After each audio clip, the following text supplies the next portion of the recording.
El doctor Luis Roel es parlamentario, congresista de Acción Popular, pero además es ex congresista de Acción Popular, pero además es abogado constitucionalista, y es muy pertinente que nos acompañe por las dos razones.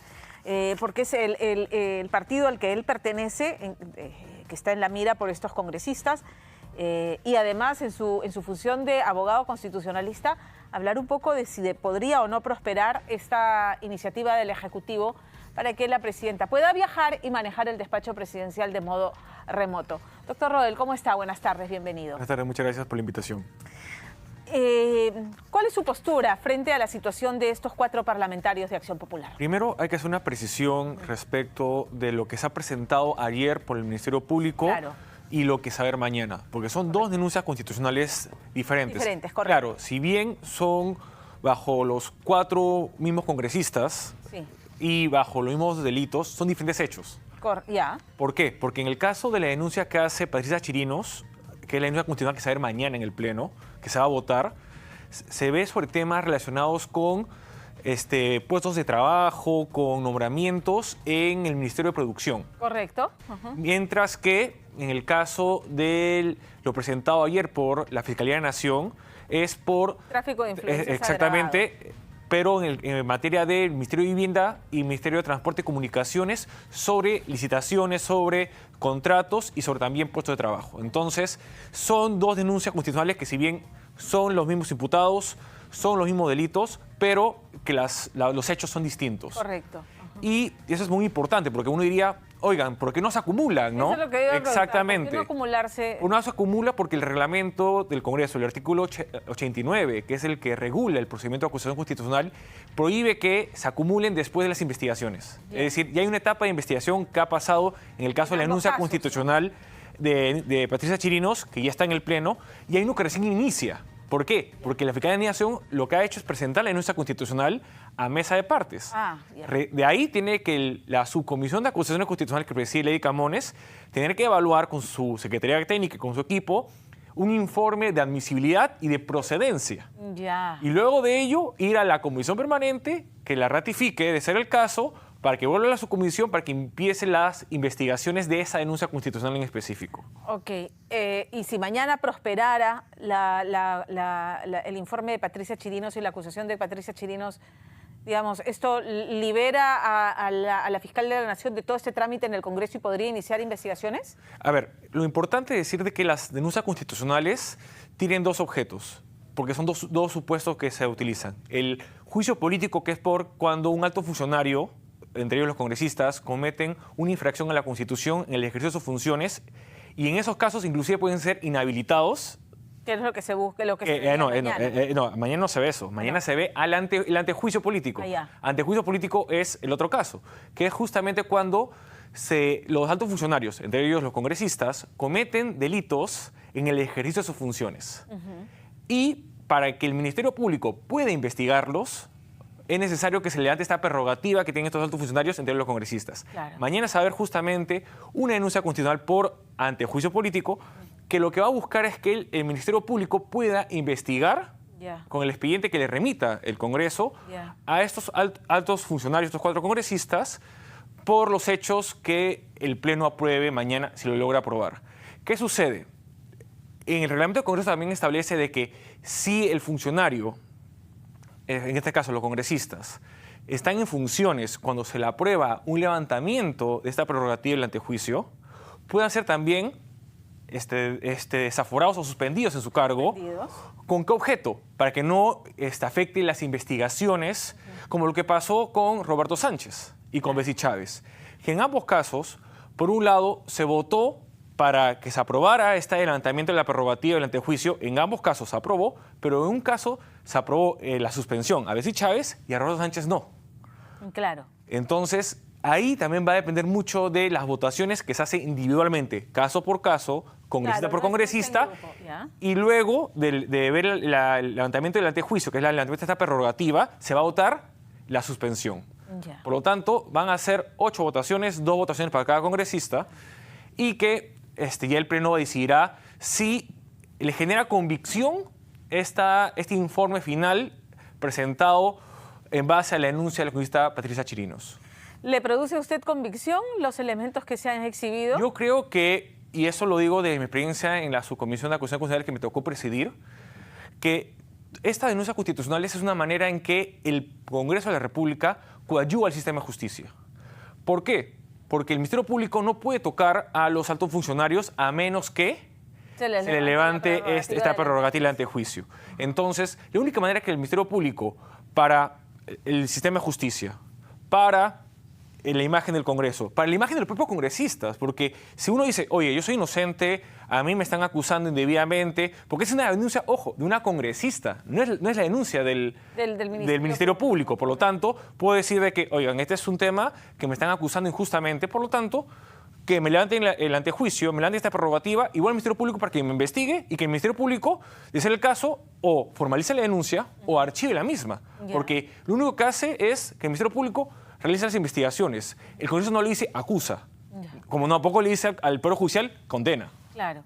Entonces, a ver, el escenario ideal es que los congresistas se allanaran y dijeran que me levanten esta prerrogativa y que me investigue el Ministerio Público. Pero la pregunta es, lo que se ha exhibido en la investigación del informe de Patricia Chirinos, ¿sustenta suficientemente para que Yo creo que, y eso también lo digo en mi experiencia en la subcomisión de acusación constitucional, es que las denuncias del Ministerio Público siempre van a tener estar más robustecidas que las denuncias presentadas por los congresistas. Por varios motivos. Primero, porque el Ministerio Público tiene justamente el expertise para la investigación y para establecer los supuestos de hecho con el delito cometido por el alto funcionario o el presunto delito cometido por el alto funcionario. Mientras que los congresistas tienen, y lo que justamente se sustenta mucho al inicio, cuando se presenta la denuncia de Patricia Chirinos, en reportajes periodísticos. Claro. Que eso a veces no es suficiente como para generar una convicción tanto en los congresistas que toman la decisión, como luego, si se aprobara, al Ministerio Público para formalizar la denuncia. Correcto. Entonces, esas son siempre las debilidades que tienen las denuncias cuando se presentan por los congresistas o inclusive también por los ciudadanos, que no tienen esa posibilidad del sustento técnico, jurídico y fáctico que sí tiene una denuncia presentada por el Ministerio Público como la que presentada el día de ayer. ¿Cuál sería un punto medio entonces? ¿Que mañana se le levantara la prerrogativa para que sean investigados pero no suspenderlos? Yo creo que lo que mañana podría pasar es de que, justamente como tú mencionas, se dé el caso tipo Roberto Sánchez. Se levante la prerrogativa del antejuicio para que el Ministerio Público investigue, pero no se le suspenden sus funciones, puesto porque o no hay los votos o no ha generado la suficiente convicción en los congresistas para esa situación, que es la más drástica. Correcto, la suspensión. Ahora, los elementos exhibidos, lo que se conoce por denuncias periodísticas, como usted ha dicho, ¿encuentra que son sólidas como para finalmente terminar en no solamente la suspensión, sino ya la sanción de inhabilitar a los congresistas? Yo creo que en este caso, como tú bien has mencionado, lo ideal es que se le levante el antejuicio para que el Ministerio Público, que es el que tiene la titularidad en lo que es estas investigaciones penales, de la acción penal, según manda la Constitución, sea quien establezca y esclarezca esta situación que a todos los peruanos, y no solo a los militantes de Acción Popular al que yo pertenezco, sino a todos los peruanos, de que estas situaciones, qué es lo que en verdad ha pasado, qué es lo que realmente ha sucedido, ¿no? Y que sea el Ministerio Público quien decida luego de ello si formaliza la denuncia y luego qué medidas tomar posteriormente ante el Poder Judicial, porque el Ministerio Público también no solo formaliza, sino también puede decir, bueno, Poder Judicial, hay otras medidas limitativas, ¿no? Por ejemplo, que no salgan del país, ¿no? que siempre notifiquen cuando viajan, porque acuérdense que son congresistas que pertenecen a provincias. Entonces, cuando viajen, que avisen dónde están viajando, que estén siempre supervisados su actuación. Y así como en estos casos, en otros, se pueden dar esas situaciones. ¿Cómo es que, a pesar de bueno, es un escándalo mediático el que se ha producido con estos congresistas, las votaciones están ahí y las investigaciones periodísticas también? ¿Cómo es que no se tomaron otras medidas al interior del partido respecto a estos 4 miembros? Y es algo muy importante y es algo que yo quiero utilizar también tus medios para reclamarle al ROP de la OMP. Nuestra falta de institucionalidad que nos impide, no solo en estos casos, sino en otros, poder también hacer nuestras investigaciones y establecer sanciones disciplinarias al interior del partido, es porque no hemos tenido esa institucionalidad, porque el ROP no nos ha permitido inscribir nuestras diferentes dirigencias. Siempre he encontrado un pero. Siempre han encontrado algún reclamo de algún militante que no está conforme, como en todas las elecciones. Hay personas que no están conformes cuando pierden sus elecciones y obviamente reclaman. Pero el ROP, en vez de darse cuenta de que la mayoría partidaria ha decidido por uno u otro candidato, prefiere dejarlo siempre en suspenso y pasan los años y tenemos esta falta de dirigencia, esta falta de institucionalidad. Hace 2 semanas ya se dieron las elecciones internas de Acción Popular. Ya se tiene a Juan Abad a nivel nacional y Jorge Quintana a nivel de Lima Metropolitana para que sean nuestros dirigentes. Esperemos que ROP no se demore, no ponga peros y en el momento de que se declare formalmente por el Comité Nacional Electoral de Acción Popular, se inscriba. ¿Y este es el impasse que impide que estos congresistas hayan sido apartados del partido? ¿Usted cree que debieron ser apartados, que debieron ser apartados a mano no solamente del partido, sino de la bancada, porque siguen siendo congresistas de Acción Popular? Eso es algo muy importante. Tanto en el procedimiento parlamentario como en los procedimientos disciplinarios dentro de Acción Popular existe el debido proceso. Entonces nosotros no podemos, como Acción Popular, ir por encima del debido proceso. ¿Y esto qué genera? Cuando se están investigando, y ojo, iniciamos ya en Acción Popular investigaciones a no solo a estos congresistas, sino a varios militantes de Acción Popular por materia disciplinaria. ¿Qué sucede? Sale el jurado de selección y decir nuevas elecciones. ¿Y qué sucede con las investigaciones en trámite? Se quedan en nada. O sea, quedan en suspenso, ¿no se retoman después? No, ¿por qué? Porque luego se designa a nuevos comités disciplinarios. Ya. ¿Y eso qué genera?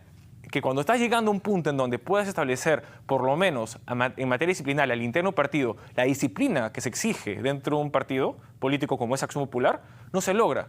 Justamente porque el sistema electoral no ayuda a los partidos como Acción Popular que tienen institucionalidad, que tienen una militancia y que justamente siempre han tenido un plan para el mejor para nuestro país, pero no tenemos esa ayuda, no tenemos esa colaboración del sistema electoral. Ok, independientemente de eso, ¿usted cree que estos congresistas deberían seguir formando parte de la bancada de Acción Popular y del partido o no? Acción Popular tendrá que ver con esta nueva dirigencia los procedimientos disciplinarios y resolverlos. Y en el caso de la bancada, las bancadas también. En mi caso, cuando yo fui congresista, la bancada también tiene su reglamento interno. Tiene también sus procedimientos disciplinarios. Pero que no se han aplicado. O sea, digamos, ahí está el tema. Estas sospechas graves siguen siendo ahí está el tema de que la bancada tiene que ser responsable.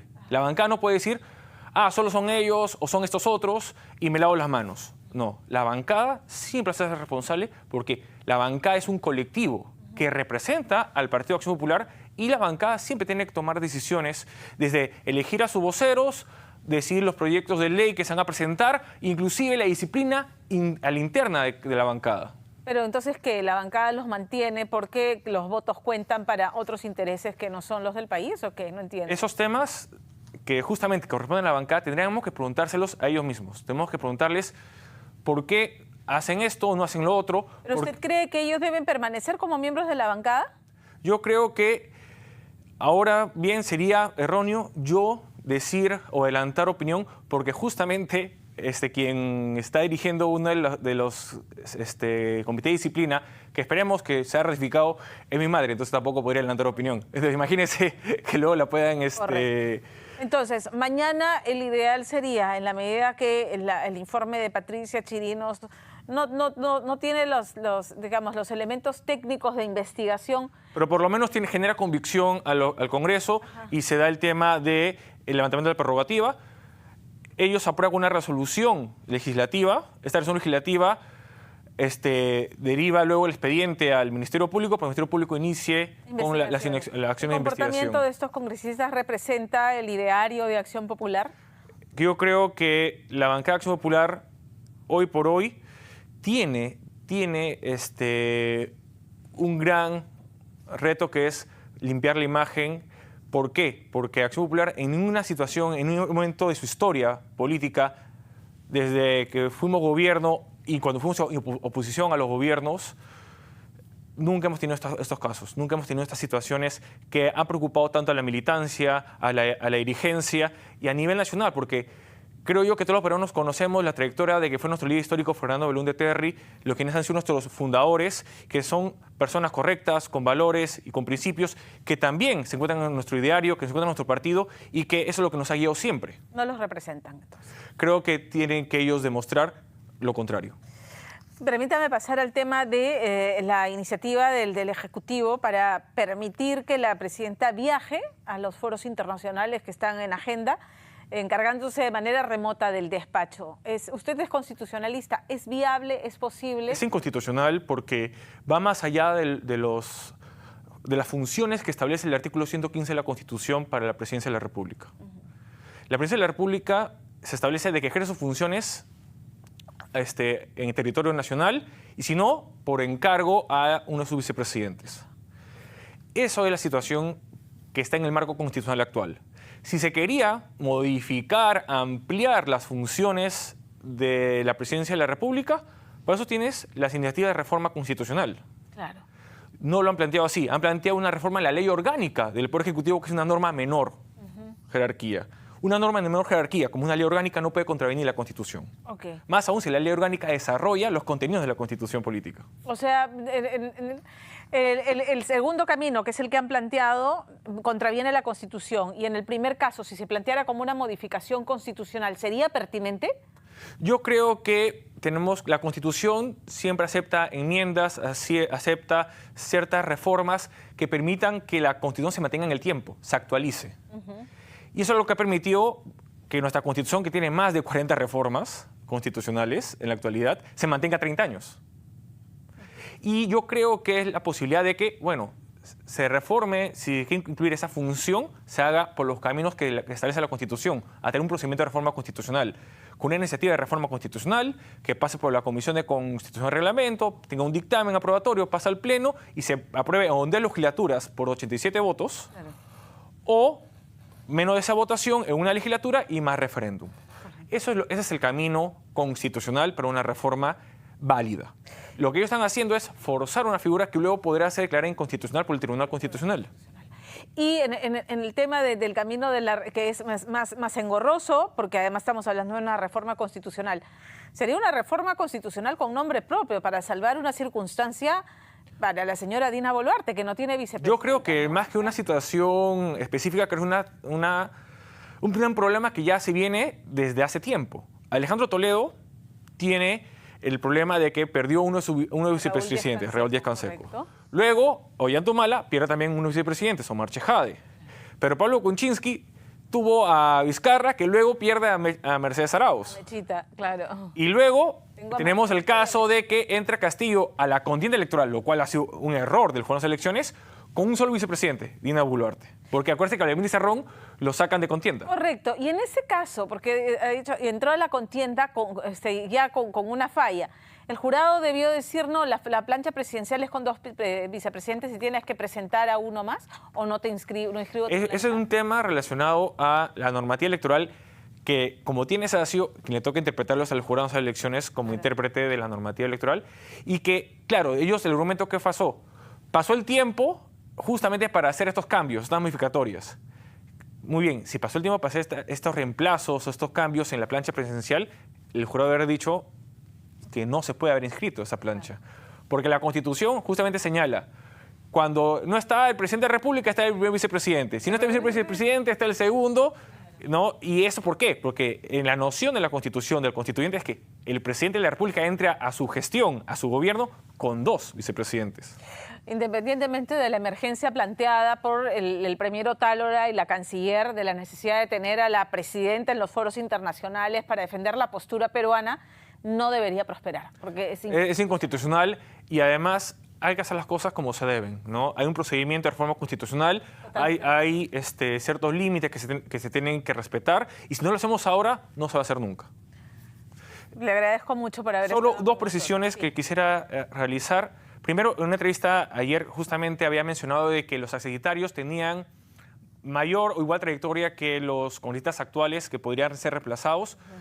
Ahí tengo que hacer una corrección, es verdad, y es siempre corregirse, bueno. Una de las secretarias justamente que usted mencionaron en la pantalla, que justamente era de Elvis Vergara, Bessie, si no me equivoco. Sí, Bessie Bermúdez. Bermúdez. Ella recién se inscribe en el 2019 y antes había pertenecido al Partido Fujimorista, Popular. Lo cual también me hace un llamado a que tenemos que también, como militante de Acción Popular, fijarnos quiénes son nuestros representantes. Claro. No solo quienes están actualmente, sino los posibles reemplazantes, para exigirles, porque ese curul es de Acción Popular. Claro. Y si ella llegara a entrar, así como los otros ejercitarios, a la bancada de Acción Popular, es a la bancada de Acción Popular representando a Acción Popular y representando el ideario, los principios y valores de Acción Popular, y no de otras bancadas o otros partidos políticos. Y eso es bueno que los militantes sepan, que estemos siempre vigilantes, porque eso es lo que nos corresponde como axiopopulistas, de estar vigilantes y que luego decirles a la gente del sistema electoral, a Rob de la OMPE, de que por favor no nos pongan más trabas. Si queremos volver a la institucionalidad de Acción Popular, necesitamos que nos permita inscribir a nuestros dirigentes para establecer nuevamente la disciplina partidaria y que Acción Popular sea otra vez ese partido de centro que el Perú necesita para buscar un mejor país. Muchas gracias. Doctor Rodel, a usted por estar con nosotros esta tarde.